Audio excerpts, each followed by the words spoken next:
Hello friends, आज की इस वीडियो में हम लोग पास्ट परफेक्ट टेंस के बारे में पढ़ेंगे।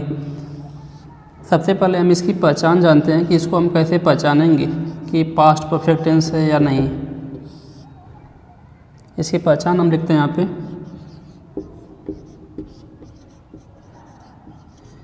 इस वाक्य के अंत में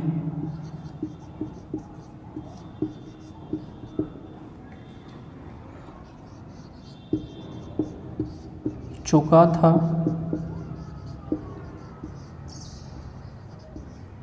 चुकी थी, चुके थे,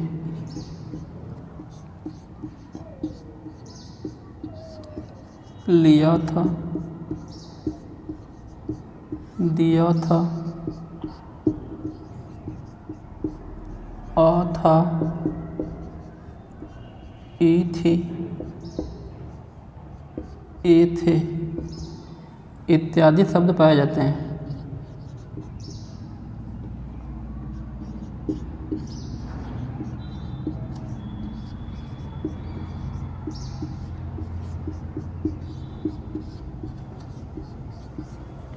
अगर किसी सेंटेंस के लास्ट में चुका था, चुकी थी, चुके थे, लिया था, दिया था, दिए थे, आ था, ई थी, ए थे लिखा होता है तो वह टेंस होता है पास्ट परफेक्ट टेंस का।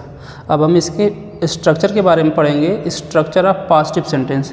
तो जो पास्ट परफेक्ट टेंस का स्ट्रक्चर होता है पास्टिव का, उसको हम लिखते हैं स्ट्रक्चर ऑफ पास्टिव सेंटेंस।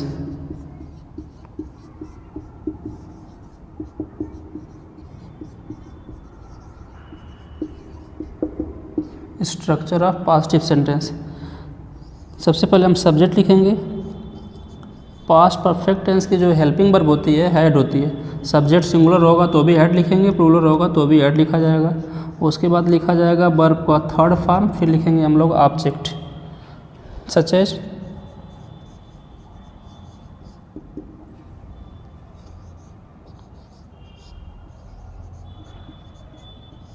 वह खाना खा चुका था।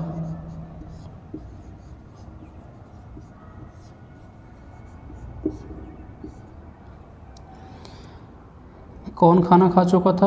वह, ये हमारा सब्जेक्ट हो जाएगा। वह क्या कर चुका था? खा चुका था, ये हमारा वर्ब हो जाएगा। सब्जेक्ट और वर्ब को छोड़ के जो शेष पार्ट होता है उसको हम ऑब्जेक्ट बोलते हैं, तो ये हमारा ऑब्जेक्ट हो जाएगा। क्रिया के लास्ट में आ की मात्रा लिखा है, तो क्रिया के लास्ट में आ की मात्रा लिखा होगा तो जो हमारा सब्जेक्ट होगा वह सिंगुलर सब्जेक्ट होता है और इसका जो जेंडर होगा वह मैस्कुलिन जेंडर होगा। तो इस हुआ के लिए हम यस की जगह पर लिखेंगे, तो हुआ का मतलब होता है बेटा ही। सब्जेक्ट सिंगुलर हो चाहे प्लूरल हो, दोनों के लिए पास्ट परफेक्ट में हेल्पिंग वर्ब हम हैड लिखेंगे, हैड लिखेंगे। फिर बी पावर 3, तो खाना होता है टेक, टेक का थर्ड फॉर्म लिख लेंगे बेटा इसका टेकन। और खाना का मतलब होता है चावल दाल रोटी सब्जी, इसको हम लिखेंगे फूड। इसका दूसरा एग्जाम्पल देखते हैं। इसका दूसरा एग्जाम्पल हम देखते हैं।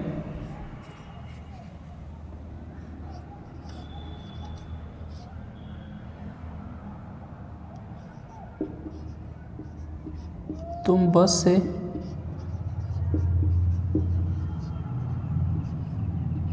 कानपुर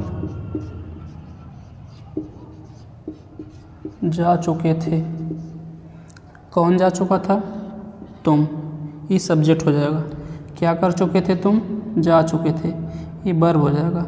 बीच वाला जो बचेगा सब्जेक्ट और वर्ब को छोड़ के उसको हम ऑब्जेक्ट बोलते हैं। तो बस से कानपुर हमारा ऑब्जेक्ट हो जाएगा।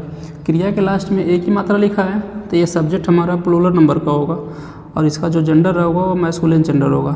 तो इस तुम के लिए हम इस रूल में लिखेंगे, तुम का मतलब यू होता है। सब्जेक्ट सिंगुलर हो चाहे प्लूरल, हेल्पिंग वर्ब हमको लिखना है हैड। फिर लिखेंगे बी पावर 3। जानना होता है बेटा गो, गो का मतलब गो का थर्ड फॉर्म हो जाएगा गान, ओल्डेस्ट मीनिंग करेंगे टू कानपुर।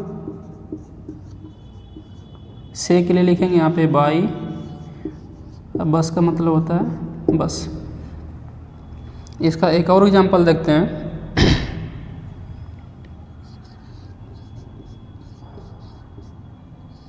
सीता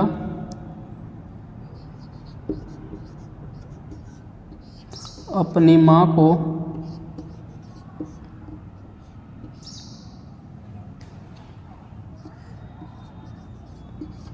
एक पत्र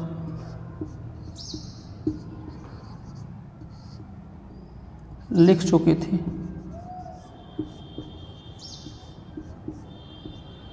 अपनी माँ को एक पत्र कौन लिख चुका था?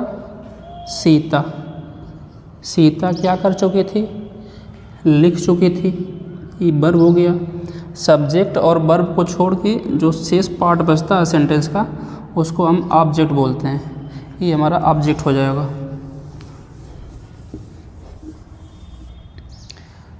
क्रिया के लास्ट में एक ही मात्रा लिखा है।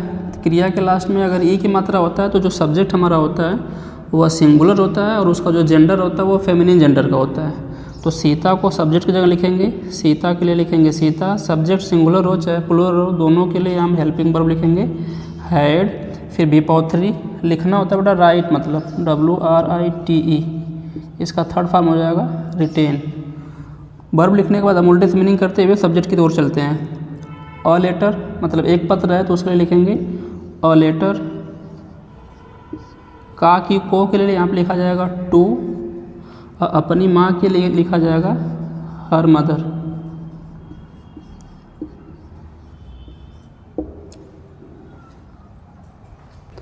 अब हम इस पास्ट परफेक्ट का नेगेटिव का स्ट्रक्चर देख लेते हैं। Structure of negative sentence.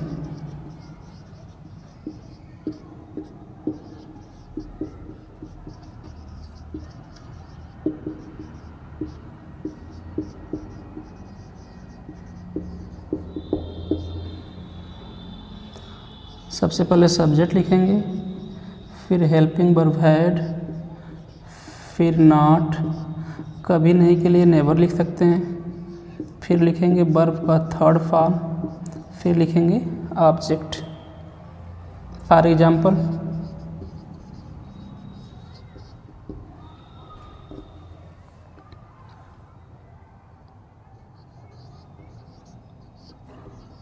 हम मैदान में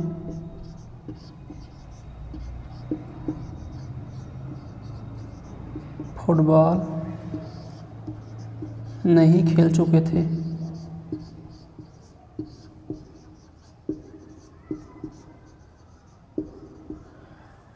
मैदान में फुटबॉल कौन नहीं खेल चुका था? रिजल्ट मिलेगा हम। ये हमारा सब्जेक्ट हो जाएगा। हम क्या नहीं कर चुके थे? खेल चुके थे। ये हमारा वर्ब हो जाएगा।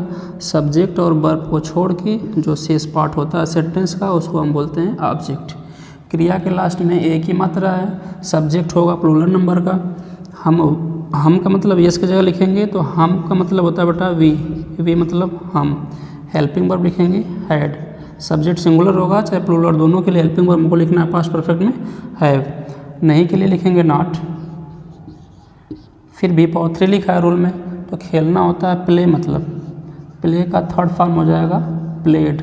वर्ब लिखने के बाद उल्टे से मीनिंग करेंगे फुटबॉल।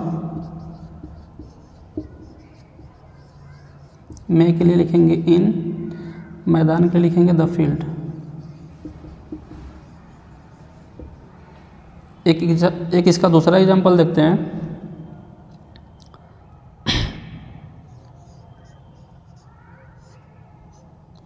राम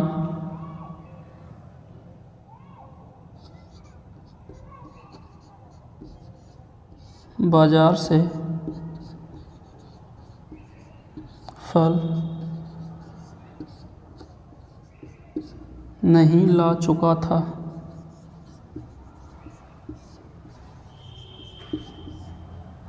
फल को नहीं ला चुका था राम। ये हमारा सब्जेक्ट हो जाएगा। राम क्या नहीं कर चुका था? ला चुका था।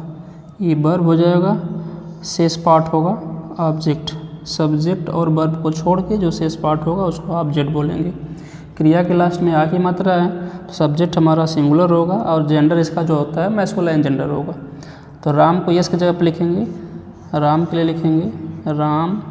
हेल्पिंग वर्ब हो जाएगा बेटा हैड। फिर लिखेंगे नॉट नहीं के लिए, फिर लिखेंगे लाना का मतलब, तो लाना होता है ब्रिंग, मतलब ब्रिंग का सेकेंड फॉर्म और थर्ड फॉर्म दोनों होता है ब्रॉट। BROUGHT brought. फल के लिए लिखेंगे फ्रूट। से के लिए लिखेंगे यहाँ पे फ्रॉम। बाजार के लिए लिखा जाएगा द मार्केट, फुल स्टॉप। अब हम इसका इंट्रोगेटिव का स्ट्रक्चर देखते हैं। लिखा है यहाँ पे स्ट्रक्चर ऑफ इंट्रोगेटिव सेंटेंस। इसके दो स्ट्रक्चर होते हैं इंट्रोगेटिव में। फर्स्ट होता है, अगर हिंदी में सेंटेंस की स्टार्टिंग क्या से होती है तो सबसे पहले हम सब्जेक्ट के हिसाब से हेल्पिंग वर्ब लिखते हैं, हैड, फिर सब्जेक्ट लिखा जाएगा। सेंटेंस में अगर नहीं लिखा होगा तो नॉट लिखेंगे, फिर वर्ब का थर्ड फॉर्म लिखेंगे, ऑब्जेक्ट लिखेंगे और सबसे लास्ट में लगा लेंगे क्वेश्चन मार्क। जैसे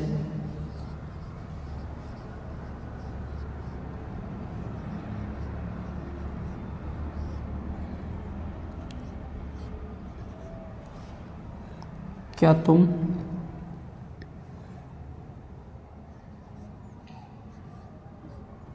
मेरे साथ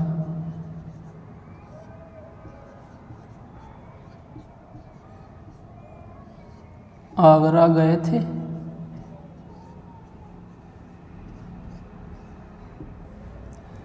कौन आगरा गया था? तुम क्या किए थे? गए थे। तो ये सब्जेक्ट हो जाएगा, ये वर्ब हो जाएगा। जो शेष पार्ट होता है उसको हम बोलेंगे ऑब्जेक्ट। ये हमारा ऑब्जेक्ट हो जाएगा। इसकी स्टार्टिंग क्या से हुई है तो इसके आ का मतलब व्हाट नहीं लिखना हमको, इसके आ का मतलब लिखना ही नहीं है। हम सब्जेक्ट के हिसाब से सबसे पहले हेल्पिंग वर्ब का लिखेंगे हैड। ये सब्जेक्ट सिंगुलर होगा तो भी हैड लिखा जाएगा, प्लूरल होगा तो भी हैड लिखा जाएगा। फिर सब्जेक्ट को लिखना है, तुम का मतलब होता है बेटा यू। फिर नॉट लिखा है सेंटेंस में, लेकिन इसमें लिखा नहीं है नॉट, नॉट को ड्रॉप कर देते हैं। आगे चलेंगे, वर्ब का थर्ड फॉर्म लिखेंगे तो जाना होता है गो, गो का थर्ड फॉर्म हो जाएगा गॉन। उल्टे से मीनिंग करते हुए सब्जेक्ट की ओर आएंगे तो आगरा के लिए लिखेंगे टू आगरा। साथ के लिए होता है बेटा विथ। ऑब्जेक्टिव केस में मेरे लिए लिखेंगे मी, उसके बाद लगा लेंगे क्वेश्चन मार्क।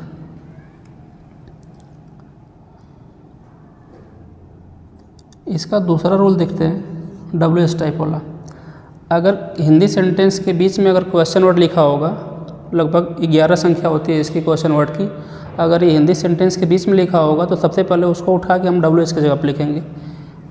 WH लिखेंगे सबसे पहले, फिर हेल्पिंग वर्ब हैड, फिर सब्जेक्ट, नॉट लिखा होगा, नहीं लिखा होगा तो नॉट लिखेंगे, फिर वर्ब का थर्ड फॉर्म, फिर ऑब्जेक्ट और सबसे लास्ट में लगा लेंगे क्वेश्चन मार्क। जैसे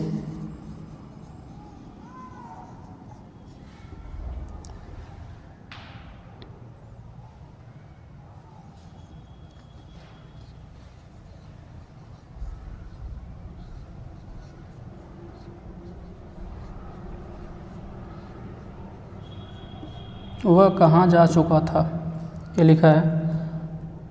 कौन जा चुका था? वह। क्या कर चुका था? जा चुका था। ये सब्जेक्ट हो गया, ये वर्ब हो गया। इसमें ऑब्जेक्ट नहीं दे रखा है, ये इसका क्वेश्चन वर्ड हो गया। सेंटेंस के बीच में लिखा है कहाँ, सबसे पहले इसको उठा के WH के स्थान पर लिखेंगे। कहाँ का मतलब होता है बेटा वेयर, WHERE। फिर हेल्पिंग वर्ब का लिख लेंगे हैड। फिर सब्जेक्ट लिखना है, वह का मतलब होता है ही। फिर वर्ब का थर्ड फॉर्म, जाना होता है गो, गो का थर्ड फॉर्म हो जाएगा गॉन। फिर लगा लेंगे लास्ट में क्वेश्चन मार्क। ये हम लोगों ने पास्ट परफेक्ट का जो पॉजिटिव का स्ट्रक्चर था, नेगेटिव का स्ट्रक्चर था, इंट्रोगेटिव का स्ट्रक्चर था, इन तीनों स्ट्रक्चरों को पढ़ ली। पास्ट परफेक्ट का कुछ स्पेशल रूल होता है जिसको हम लोग अगले वीडियो में पढ़ेंगे।